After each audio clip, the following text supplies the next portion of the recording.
High vibration, sweet babies. Okay, bear with me just a moment. I'm getting myself situated to do a reading for you.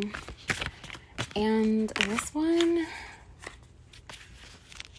I'm doing a little bit more specifically.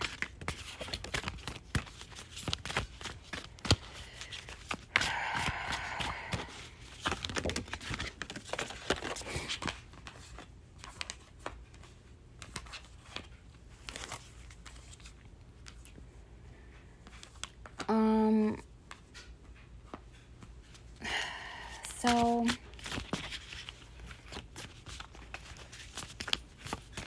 there is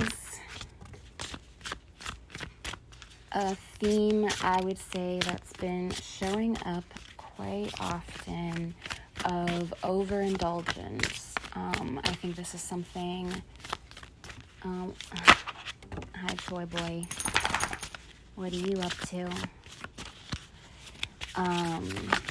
This was something that was really making itself known. He's gonna try and jump up here while I'm doing this, of course. Here, you wanna come up here?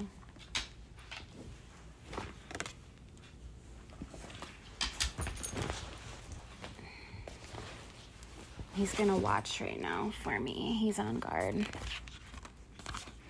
There's just been an energy of overindulgence, and this could be around something specific, like maybe you have something like a specific coping mechanism or substance or whatever that isn't necessarily bad, but it's all about the way we use things and our boundaries on things. And this is like all around all the things. And I feel the need to emphasize love people,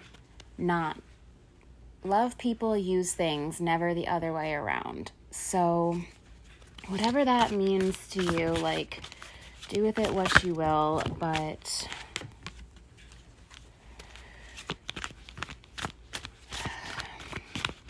there's an energy here that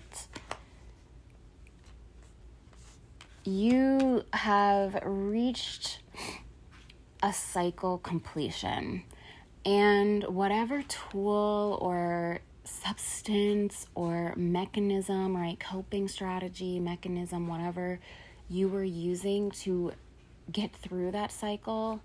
If my buddy here decides to bark, please just bear with me. He's been completely knocked out of it for like hours. I had to basically like force him to go out. And now when I start recording, he's like, decides to observe the world. The number 37 could be significant. It's definitely been showing up for me quite often. Buddy boy, lay down and be relaxed. It's okay. So anyway, going back to what I was saying. Whatever you were using to get through the past cycle that you were going through, and I'm going to speak on that in a second, it's no longer working for you. And this could be that, you know, the way it's being used is no longer useful to you. Just the vibration is no longer in alignment with what you're doing and what you're, after. The goals that you have. I'm opening up another deck of cards here, as I always do. I like to use a couple of decks to get a little more clarity. What is the cycle and how is it affecting this? So there's a lot of psychic energies, like psychic symbols. Being in connection. No, we're not doing that right now. There's a lot of connection to your angels, your ancestors, and your guides in this moment in time. And he is like up to trouble right now.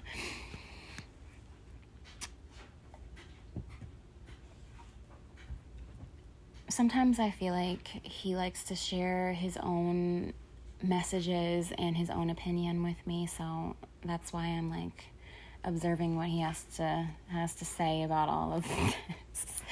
But it's very heightened, like very much you are in, the energy of 10 is showing up, heightened angelic activity, and I would also say like hyper activity. If you're feeling really hyper or hyperactive, your mind might be a little all over the place. This is like high energy, high energy. And I think sometimes we confuse that with like being discomfortable, like there being discomfort or uncomfortable or like problematic, maybe even from society's way of thinking about things. Or maybe you're just not really using your energy in the most effective and efficient way. Like if you have a lot of high energy, or you're feeling like there's energy bubbling up and activity, it's time to use this for something purposeful.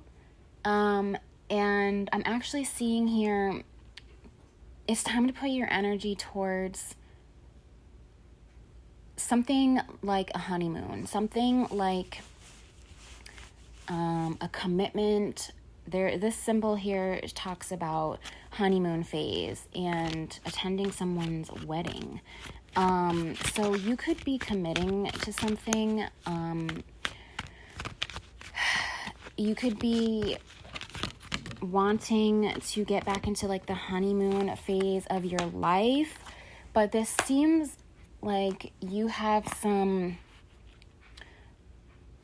real goals here about how you're connecting with other people. And this could be romantic, just in general, how intimate you are with other people, how close you can be with other people. Maybe close connections are actually kind of like triggering you into trauma responses, having you reminisce about times when there was interpersonal trauma, or reminiscing about bad times, mistakes that were made. Just overall not necessarily in the best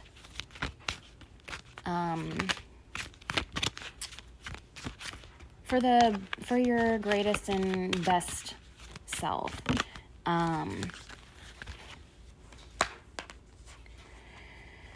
27 is showing up significant, and it has been significant for the collective for quite some time now. Today is the 27th. It's my honey's birthday. But yeah, I'm seeing that whatever cycle you're bringing to a close, it is reaching its completion. It's in completion. Like, you've done it. You've ended this thing that's been showing up and draining you of your energy. It seems like it was taking you away from your ultimate goals of connection and love and closeness and intimacy. And it might even feel like that's counterintuitive, like whatever it is that you've been used to relying on, a coping strategy, a coping mechanism, this could be a device, like a coping device, or this could be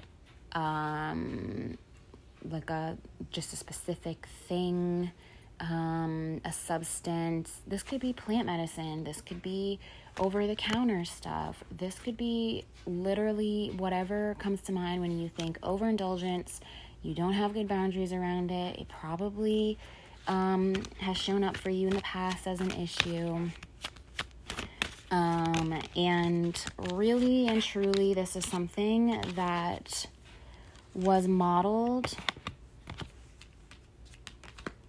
in your ancestral tree, in your family. And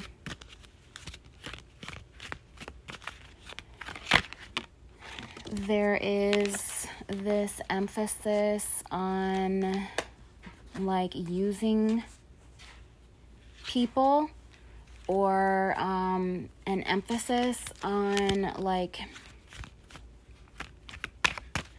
just being a gluttonous partner, like overindulgence, and like not thinking about the needs and wants of the other person, and like gold digger is coming out. Also like deception, sneakiness, and lying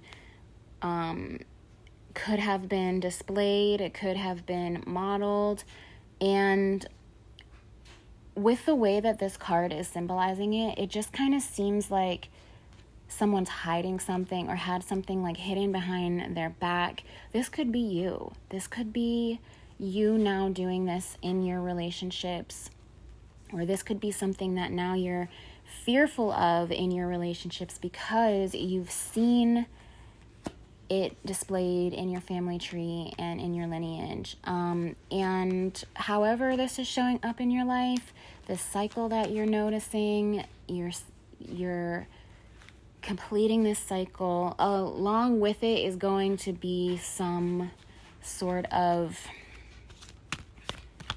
thing, coping strategy. And there's this energy of like needing to let go and take chances, especially when it comes to like whining and dining and like romantic, sensual, lover girl. Like luck is on your side right now in that regard. We're going through a Venus retrograde in a few short days, and it might feel like you're supposed to be doomed romantically, but that's just not really what these cards are showing for us, collective. As long as we're able to really open up our heart and believe that luck is on our side with this, we need to just be able to let go and experience that kind of ooey gooey mushy lovey-dovey connection that you're looking for. Now, no, this doesn't have to be romantic. Like, you can definitely experience lots of ooey gooey warm loving energy from family, from friends. Maybe you work in a team and you feel very appreciated and you feel like you're working better as a team. But the cards here are definitely indicating there's some real like intimacy and some real like romantic depth that I think creates a lot of triggers and activation for you. Loyalty is a huge symbol. Dogs have been a symbol. Best friendship has been a symbol. Giving more love, being more loyal, being more, when you think about how open and willing like a dog is, you, buddy, Troy boy, yeah. When you think about how open and loving they are, it is like so, it's like they're too good. They're just too good for the world, and we don't deserve them. Yes, we do.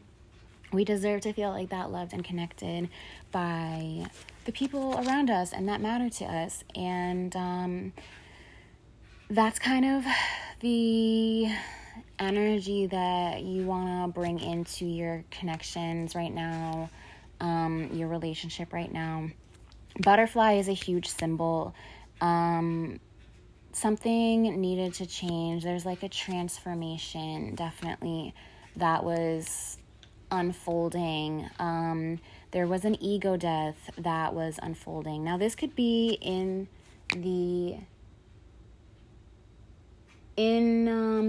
this could be influenced or under the influence of some kind of psychedelic or substance or plant medicine. Like, there's no judgment here, just so you know.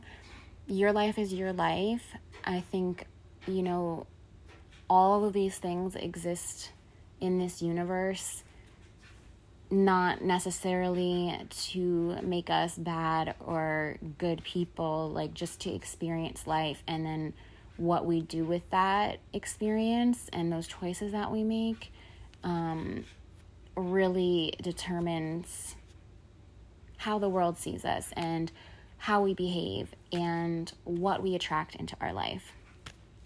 I think that all things need to be in moderation. I definitely don't condone like substance abuse, and I think that there's many substances that are created for oppression and to keep people in a place of oppression. So I'm definitely not going to recommend you go like smoke crack. Okay, I'm just going to say that. 5:55 just showed up on timestamp. That was my guides being like, girl, you did not have to say that. You need to change your tone. But I'm just saying, like, you know, if you decide that you want to take LSD on a camping trip to like experience a real psychedelic journey and understand yourself. Yes, baby. Hi, honey. Yeah. You get comfy right there. Yes. And you go into that with intention. If you go into that knowing that you're trying to open yourself up to a specific energy or to yourself or to the truth or whatever, do your thing. I'm like in full support of people doing alternative and taboo things as long as they are doing so with discretion and discernment and not hurting other people. Okay? But, right, this whole energy and this whole reading that's showing up is around overindulgence. So even if you might not think it's hurting anyone, the cards here say otherwise. There is an angel, ancestor, passed on loved one who's watching over you in this specifically. And really been praying for change around this, and really been watching you complete this cycle, and really bring it to a close. And I'm saying that because, well, first of all, the cards here are indicating that, but they're trying to enlighten this journey for you a little bit. They could have actually been a contributing factor to this energy or the need to cope or how you cope or whatever. And in their new plane of existence, they're able to see the things from a very different and higher enlightened outlook and perspective. That's my belief. And right, they ascended into the, like, you know, another plane, and they don't want you to repeat those same mistakes. They don't want you to live in the same cycles that they lived. A family photo or a specific photo might be significant right now. Lotus might be significant. A lotus flower, which also represents like death and rebirth and blooming where you're planted, even in like the thickest, darkest, muckiest of waters. Okay, because like I said, even if this doesn't seem like something that's hurting you or hurting other people or even like that out of control, the cards are saying there's an energy of overindulgence. This has definitely, ending this cycle is going to transform your relationships. Ending this pattern of behavior, ending this overindulgence, right? Overindulgence. I am a hedonist, right? Like, I want you to indulge in life, baby, but like overindulgence, that lack of discipline and structure around how much is too much, and have I taken this too far, turning a blind eye to how it might be affecting the world around you or how you experience the world around you. Like, now we need to have some conversations, right? So that's what we're doing here. There is indications here in the card that, yes, and when you end this cycle, you're going to have beautiful love and relationships, and I'm seeing like a commitment to yourself, and, you know, loving yourself by creating boundaries around this, creating discipline around this, and not letting this thing, you know, control you, right? Don't do the do the drugs, don't let the drugs do you. Like, that's the rap lyric that wanted to come into my head.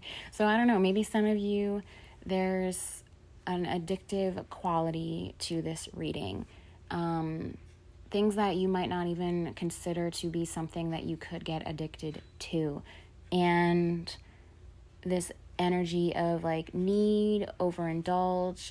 In one of my previous readings recently, it was like discerning need and greed. Like, do you need this thing, or is it greedy of you to be constantly using this and constantly abusing this energy? And let's just be for real. When you no longer need something and you are just like using a thing, or you're being greedy with, you know, how much you can get from one thing or whatever, it is going to be draining on you. It is going to take life force energy away from you. It could make you sick, and the list goes on, right? Depending on the substance or the strategy of coping or whatever it is, it can be extremely detrimental. And that is not loving yourself. That is not self-love. And even though it was coping and helping you get through from one, like, point A to point B, clearly it is no longer loving to you. And if we're talking like plant medicine, like marijuana or psilocybin, like, I firmly believe everything has an energy. Plants have an energy, right? And they will heal you however they see fit. And if you're overusing something or abusing something, they will heal you by fucking you up, scaring the shit out of you, showing you something that you didn't want to see, or making you feel like you're going cuckoo bonkers bananas. Like, you will still heal from that, because you're like, what? Like, what the fuck was that? I didn't like that. What was that about? Like, that's still healing. So you need to pay attention to the fact that, like, and I see here an indicator in the cards that, like, this plant is literally, like, trying, if we're using, like, the plant medicine, right? Or it could be a substance, a device, or whatever. But whatever it is literally trying to show you that it is, like, bringing about endings, and is bringing about sickness. It is bringing about the draining of your life force energy, and it is trying to show you that. Okay, whatever it is, this could be, like I said, it's more specifically around things that you wouldn't particularly just right off the bat be like, oh, that's addictive, or that's problematic, or that's something like you should stay away from. But because of your experience and because of your life with it, or maybe the way that you've seen things play out in your family system, the way that they have relationships with things, with substances, with whatever, it's time to understand that this needs to really be brought to a close with whatever other cycles it is that you are seeing finish. And I'm not trying to just like stack on things that you need to do, because I'm really just speaking to the underlying energies of like all the things combined. So not only are you ending a cycle of whatever it is, you probably declared it around the time of the Pisces new moon, but with it, you're also going to be noticing this overindulgence feeling, or noticing the things that you used to cope actually being more harmful to you, and just noticing that there's things that you need to cut back on and have more discipline around, boundaries around. This is something that you could have committed to or spoken or like into existence, or spoke to the universe or the divine around this thing around Mercury retrograde. This was Sagittarius season, so that would be like early December. And we're also being given an opportunity to recommit to that and reevaluate, review that commitment, and making sure that you're staying on the right path to that. Okay, doors will open, okay? And that's exactly what the energy around that Mercury retrograde that we had in December was like. If you stay on your path, if you stay devoted to your highest and greatest good, your angels and your ancestors and your guides are like wanting miracles to happen for you, and they are with you on this commitment. Doors you thought were closed, doors you thought, were slammed, locked, shut, will open for you. Quickly, I do want to discuss the cycle of death and rebirth, symbolized here in a couple different ways. Like I said, the butterfly and the lotus.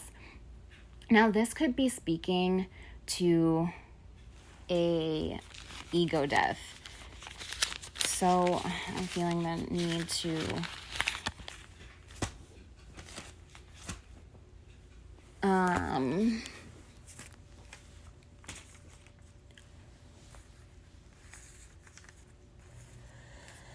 give me one moment. Okay, so I just pulled a couple of clarifiers because honestly they get a little bit chaotic when I throw them around sometimes. Okay, so ego death. Ego death. This is when the version you always knew of yourself dies, okay, in your mind, in your soul probably too. Like there is this death and rebirth, renewal process that happens. We hear like, oh, that was a humbling experience. But there are times when we go through experiences that literally have you questioning your identity, literally having you question the framework of your reality, what you thought you knew, really like what you even thought of yourself, right? So if we were to undergo a spiritual awakening and a spiritual journey, right, what usually happens is we have been going through life in a very egocentric way. The center of our reality was us, our own ego, our own individuality, our own individual needs. And then even if you were born into a specific religion, 5:55 is blinking on a freaking clock that's not set right. That's crazy. No matter what religion, culture, whatever, like, spiritual awakenings happen for a person, not everyone, but for most people, in their own fucking time, when they when they decide that it's time, like when they go through certain experiences. Like you can't just like plan out like a factory line, you know, okay, this is when, if we do this, this, and this, and this, and then you'll have a spiritual awakening. Like, it just doesn't happen. Things need to undergo their own timeline, and people have to undergo their own journey to kind of have these awakenings happen. Usually it's something big, life-altering, sometimes traumatic, most times traumatic, and it can really leave us with a whole new sense of the world. So instead of going from a very egocentric lens, we're now thinking about things in a very enlightened, higher perspective that is no longer just about the self, but it is about the self and the relationship that it's having with the world around it. And it's also being able to empathize in a greater capacity what other people's experiences might be and how it shaped them to be who they are. This might, really change our vision of ourselves, because when we're coming from a very egocentric place, usually the ego is telling ourselves stories to make itself feel good about itself. And, the ego wants to protect you. It wants you to know who you are and not be worried about who you are. Tells you all the stories that confirm who you are. And then it can tell you anything that it wants to, whether it's true or not true, whether it's an anxious, depressive thought or a very grounded and compassionate thought.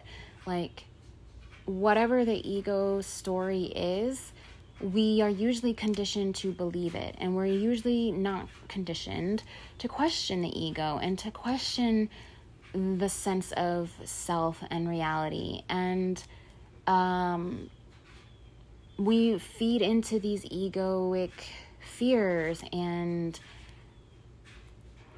to protect ourselves from literally having an ego death where we're like, oh my God, am I not who I think I am? Am I not who I say I am? We believe these stories, we feed into these stories, and people will commonly just interact with their life from their ego. So it might be helpful for you to study the ego a little bit, understanding ego versus consciousness. That was a really fun and groovy place for me in my journey towards understanding like, what do I even call this? Life? I don't know. What are y'all doing? But anyway, so yeah, look into the ego. I'm feeling like nudged by spirit to like tell you to go look into it, because I'm probably just not doing a great job of explaining it. But not only that, like the ego death, what that really means. And a lot of times, you can think of like Christ consciousness, like a literal physical death symbolized in his story, that, then he was able to ascend and so on and so forth. 333 on the timestamp. It is very actually helpful to be able to have an ego death, because you detach from the need to know everything about you, about the world, about how people treat you, about your relationships to others, and you become a little bit more free to just experience life from a very wide open perspective instead of a pigeonholed perspective of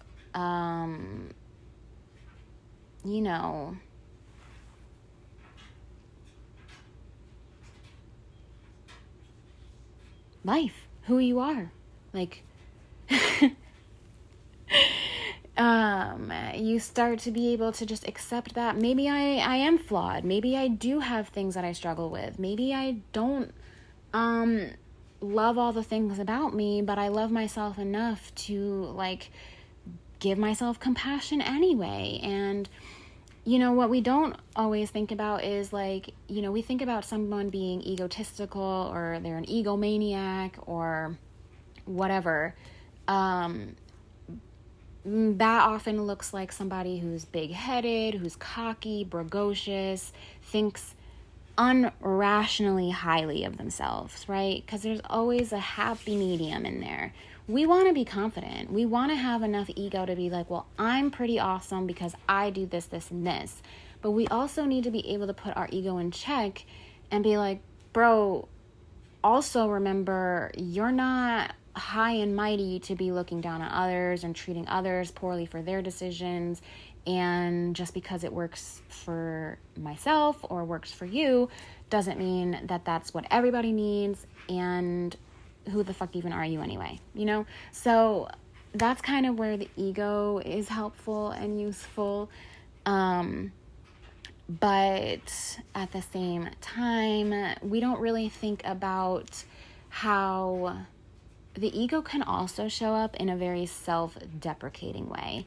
And I think this is when the ego really gets the spotlight and can steal the show and really take over, is when it's no longer about being too big for your britches and overly cocky, but the ego is then fueled off of pity, woe is me, I'm no good, and constantly, because what does the subconscious mind do for the ego? Seeks out experiences to validate that. And as wild as it may seem to some people, if this is you, this might make perfect sense. It's like, as soon as you have that experience that validates that nothing goes right in your life, you have bad luck, you're not good enough, or whatever, there's a part of you that feels soothed because it's familiar. It rings true to what the ego has been saying about yourself, and it creates this sense of familiarity in, okay, yeah, that's what I've been telling myself. So this experience validating that actually just kind of is right on brand, and I feel kind of okay with everything. And it's a coping strategy, again, on this topic, right, of being in whatever position you were in, right? And we're talking about how you probably are changing positions, like you're at least heading in that direction. There's lots of symbols here for like I don't want to say relocating, but movement. Things are moving. There's a direction being headed in. Do you know where that is? I don't know. We'll talk about that another time. For now, I want to just go ahead and let you know that there is a lot of hope around this overindulgence, right? So if you haven't already had an ego death from whatever catalytic thing showed up in your life, it could have been around that same time back in December with Mercury Retrograde when you were making that commitment. 10/10 is also significant. So like October 10th could have been a really prominent time when this overindulgence or this cycle completion was really like undergo, like it was being brought to a close. And that was actually the energy of 9 around that time. So that would make sense that around 10/10, October 10th, and through the end of October, this was something that was very much at the forefront of your mind, very present, and it was like kind of big, very traumatic, very huge, and then brought to a close. And luckily, you collective, you've kind of been in the groove with it. It might be difficult and challenging at times, and like I said, an ego death is really a trippy thing to experience. If you have an ego death, you might be like, who am I? Like, what do I actually like? What do I dislike? What do I want for myself? Where do I go? All these like very big questions start showing up because we are kind of having a loss of sense of self. Sometimes this can bring about a loss of sense of reality, which again might trigger, us to use coping mechanisms and coping strategies. When it comes to an ego death, and specific with substance abuse, this usually is what's known as like a bad trip, or like a bad user experience. In whatever way you are overindulging, or whatever the initial thing, like introduction to that was, probably was due to coping, right? And at that time, your ego was like, this is not a thing that we like. This is not actually a thing that I really want to relate to, but it's overstimulating, way too much for my brain and amygdala to process. I am actually going to shut down. I'm going to close myself down, close off all of this stuff, my ego, my sense of how I relate to the world. It all kind of shuts down for a moment. And in my words, not necessarily like actually shutting down. In my words, it like kind of just, there's like a glitch. And it is like a very scary feeling. It can feel very freaky and isolating and lonely and scary. But again, it is showing you exactly what needs to be worked through. Like, it is showing you through the most painful way, or through the most uncomfortable way, what needs to really be healed and worked through. Now, unfortunately, we don't have a lot of conversations around ego deaths or bad trips or bad user experiences, no matter what it is. If it's some type of thing that you're addicted to and you had a bad user experience and you're struggling with this, or you're struggling to get back on track or back to yourself after having this sort of ego death, bad trip, bad user experience, there are actually therapists who specialize in this, because processing this can actually be extremely transformative if it's done properly. If you don't have support and tools and conversations around that bad user experience, it can stay with you through the rest of your life. It can alter your brain chemistry. It can alter your neurological functions. It can bring about neurological issues. And overall, it can really just create a lot of problems for your life.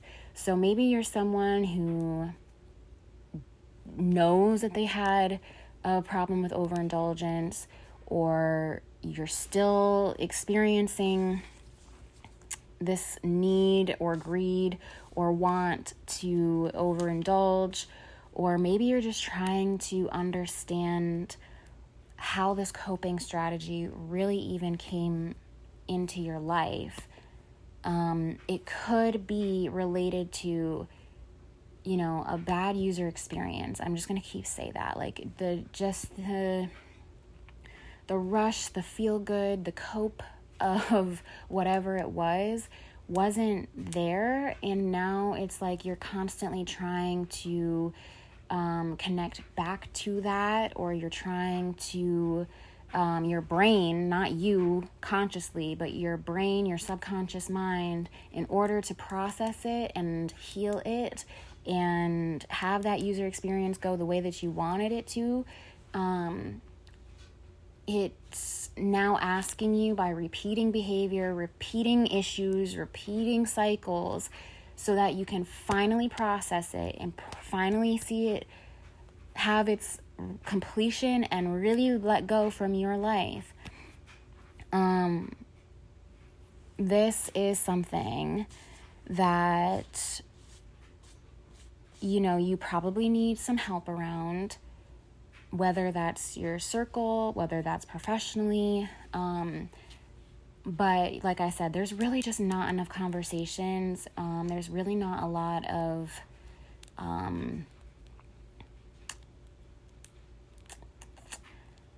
there's just not enough conversations around why it's so important to move through these types of experiences when they happen, and to be honest and to really be truthful when we feel ourselves maybe having issues with overindulgence, or we're wanting to cope, or wanting to just like have a more naive, maybe hopeful outlook on things. It's like, okay, well, I'm just doing it this way, and I'm just using it to help me like this, and it's just like, it's not hurting me, it's not hurting anyone. But behind all of that, it's like a huge thing. Like there's a huge thing behind why that ever showed up in your life in the first place.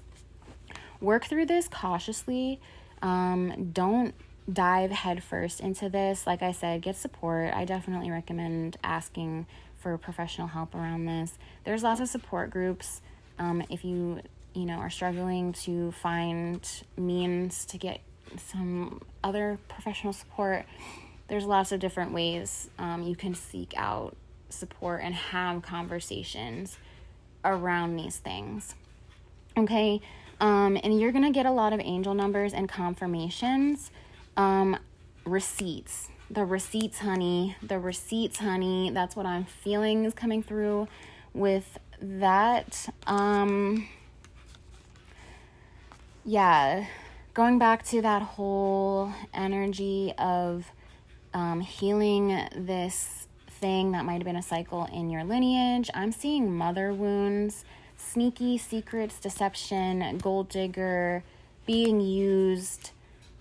Be careful because someone's being sneaky. That's kind of the energy that shows up with that. And it feels like if you're really going through this whole cycle, completing this cycle of behavior and cutting it out of your life, and you're also cutting out whatever this coping strategy and overindulgence was with it, because they probably went hand in hand, it's not only going to massively shift the way that you are in your own relationship, but I see that it's probably going to make a huge shift and a huge change in your relationship with your family.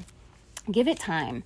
Birthday is significant, so maybe your next birthday, maybe someone's birthday, but timing is significant. Everything in divine timing, and birthday came out right above that. This is when you're going to step into like your full personal power. You're going to be seated at your throne, crown on, honey, like feeling really much like you are in your, really, I'm like trying to wrap this up because this reading took a lot out of me, low key. It's really going to help you step into your personal power to see this through, to see yourself let go of this thing. Okay, let things be easy for yourself. Let yourself feel open and receptive. Let yourself feel how good it feels to be loving and open to someone. Again, giving it time. Days feel like years. Some signs that are prominent for this is Leo, Virgo, and Cancer. This feels like people, almost like 3 people who were very influential in this specific cycle and in this specific overindulgence, bad user experience type of situation. Okay, the energy of like days felt like years, or like you were in a labyrinth and it just felt really like you were stuck in like this way, in this place for so long. It is prophesized that you are going to see changes within this, and that this is really going to be planting the seed for something really beautiful for your family tree. Whatever that means for you. Like I said, this could be healing. This is really going to shift your family, like your family relationships, your family dynamics. That could also mean like literally be shaping your future family, like your future family tree even. So that's my reading for you. I hope that it wasn't too scattered and all over the place. But take care of you. Have discipline, have discernment, okay? Recognize when you feel yourself wanting to cope or use specific coping strategies, coping devices, or just using things. Right? Love people, use things, never the other way around, but also like love the things you're using as well. Like don't be using things and knowing damn well that it's not good for you or that it's not good for other people. That energy will definitely show up. You have angels, ancestors, and guides who are watching over this, and they are committed to seeing this through with you. Listen, this was your journey all along. Don't be too hard on yourself. Now recognize that if you don't let this go with the cycle that you just completed, 37 is significant. I don't know if I already said that. You're going to set yourself up for a whole ass journey. And, the word relapse just wanted to come through. Like you might end up in a place of relapse or going backward, right? Because that's kind of what that word means. To what feels like square one, or what feels like a starting point that you have long since surpassed. So work with these energies. Listen to what your own intuition is saying. Like I said, there's a lot of heightened psychic activity, spiritual activity. This is not the time to use your traditional coping strategies, okay? Notice your intuition. Get comfortable with your intuition. There's wisdom there, and there's healing there for you and for others. But sometimes as sensitive people, we're not always in the right places for that to be felt and received externally and outside of ourselves. So we have to really just do our best to feel it and trust it for ourselves internally, and recognize that there's labyrinth again. People are not always going to be able to receive the healing that you have. It's not for them. It's for you, and it's for those who need you. So, don't overindulge in that. Don't overindulge in the drama and the people who don't want to heal, bad influences who contribute to this. Yeah. All right. That's it. That's all I have. That's all I have for you. There's a lot of resilience here, energy, like I said, blooming where you're planted, being able to flourish in any environment, in any circumstances. It seems like you, like I said before, you're really going into, you're moving, you're like, there's movement, like you're heading in a direction. This feels more so spiritually and mentally, maybe financially, right? Like very non-physical, right? Because when I think about finances, I think about the energy of abundance, and that is not a physical thing. It can be quantified physically with money, but the energy of abundance is a whole different thing. So, that's very much, like, this is very much, like I said at the start of this, whatever this thing was that you didn't have boundaries around, it was draining too much of your energy, too much of your life force, probably also your finances, and your soul's purpose. And you need to really commit to this path, this direction you're moving towards. Your angels, your ancestors, and your guides are completely and totally encouraging of it, in commitment to it with you. They want to see it through with you, and they will answer prayers when you call out for them. Okay, so all my lovin'. Talk to you soon.